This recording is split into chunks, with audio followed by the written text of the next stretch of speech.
সকাল থেকেই স্বাভাবিক রয়েছে ঢাকা-টাঙ্গাইল যমুনা সেতু মহাসড়ক। ফলে প্রিয়জনের সঙ্গে ঈদ আনন্দ ভাগাভাগি করতে মানুষ শেষ মুহূর্তে নির্বিঘ্নে বাড়ি ফিরছেন।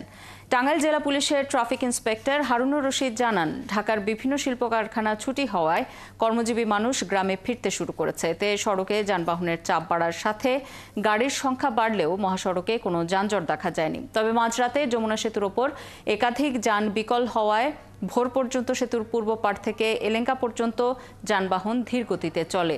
ঈদযাত্রা নির্বিঘ্ন রাখতে জেলা পুলিশের 7 শতাধিক সদস্য কাজ করছে। আমরা আপ্রাণ চেষ্টা করেছি এবং আমরা ফাইনালি সফল হয়েছি। আপনারা দেখতেই পাচ্ছেন এখন একদম ঢাকা-টাঙ্গাইল মহাসড়ক একদমই ফাঁকা হয়ে গেছে, এখন কোনো যানজট নাই এবং প্রত্যেকটা মানুষ নির্বিঘ্নে যানজট মুক্তভাবে বাড়ি যেতে পেরেছে। ঈদযাত্রায় মহাসড়কের খবরাখবর নিয়ে আমাদের সাথে সরাসরি যুক্ত হচ্ছেন সহকর্মী এম এ রাজ্জাক। রাজ্জাক, মহাসড়কে যানবাহনের চাপ কেমন দেখছেন, যাত্রীরা কি বলছেন, আর প্রশাসনের নজরদারি কেমন?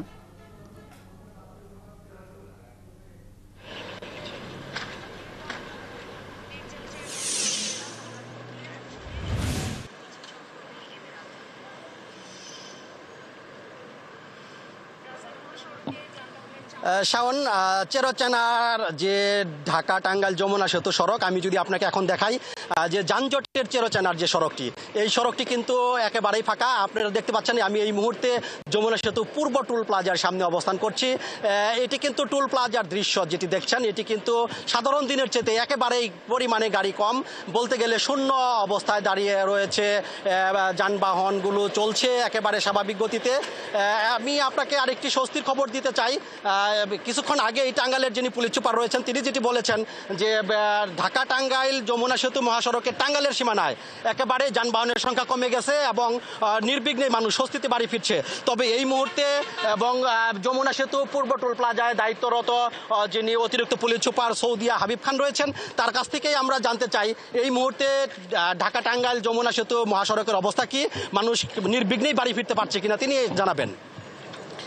ধন্যবাদ আপনাকে। আপনি দেখতে পাচ্ছেন যে ইতিমধ্যে গাড়ি খুব সুন্দরভাবে চলাচল করছে এবং আমাদের টাঙ্গাইল জেলার সম্মানিত পুলিশ সুপার জনাব মোহাম্মদ মিজানুর রহমান স্যারের দিক নির্দেশনায় আমরা টাঙ্গাইল জেলা পুলিশ 24 ঘন্টা কাজ করছি।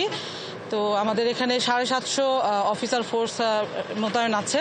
আমরা এখানে চেষ্টা করছি যেন ঈদযাত্রা সুন্দরভাবে তারা সম্পন্ন করতে পারেন, এই জন্য আমরা কাজ করে যাচ্ছি। এবং আপনি অলরেডি দেখেছেন যে গাড়ি কিন্তু খুব সুন্দরভাবে চলাচল করছে এবং কোনো ধরনের কোনো যানজট ছাড়াই লোকজন ইনশাল্লাহ ঈদযাত্রা তারা করতে পারবেন। শুনতে পেলেন শাওন, যিনি অতিরিক্ত পুলিশ সুপার। মাধ্যমে আমরা শুনছিলাম, খবর রাখতে থাকুন, প্রয়োজনে ফিরবো আবারও আপনার কাছে। যুক্ত হয়েছিলেন সহকর্মী